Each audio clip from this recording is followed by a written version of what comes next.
Imagine a king so cunning and deceitful that he could trick the gods themselves. This is the story of Sisyphus, the founder and first king of Ephyra, known today as Corinth. A pioneer of trade and navigation, Sisyphus was no stranger to the darker aspects of power.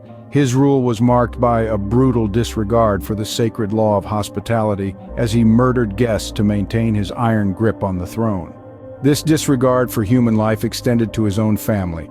Sisyphus harbored a deep hatred for his brother Salmoneus.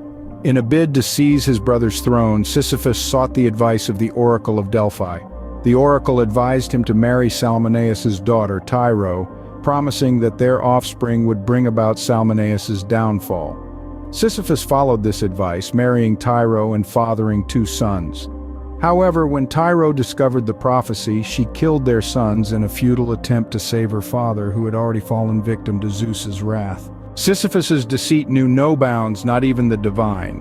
When Zeus, having abducted the river god Asopus's daughter Aegina, passed through Ephyra, Sisyphus betrayed the king of the gods in exchange for a river for his city. This betrayal incensed Zeus, who ordered death to chain Sisyphus and deliver him to Tartarus. But Sisyphus was not so easily defeated. He tricked death, binding the grim reaper and halting the mortal cycle of life and death. This upset the god of war, Ares, who relied on death in battle. Ares released death and delivered Sisyphus to his fate. In some versions of the tale, it was Hades, not death, who was sent to chain Sisyphus. But Sisyphus tricked Hades just as he had tricked death, leaving the world in a state of suffering as people aged and fell ill but could not die. The gods threatened Sisyphus with unimaginable suffering until he was forced to release Hades. Before his death, Sisyphus asked his wife, Merope, to throw his body into the public square. He used this as a ploy to complain to Persephone, queen of the underworld, about his wife's neglect, hoping to be allowed to return and make amends. His spirit complained to his wife about her negligence, asking for a dignified burial befitting a king. When she refused, he was dragged back to the underworld by Hermes. In some accounts, Sisyphus managed to deceive Persephone into believing he had arrived in the underworld by mistake.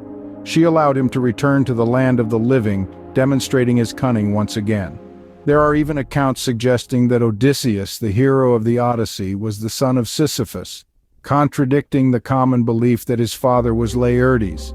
So we see a life marked by cunning and deceit, a life that sought power at any cost.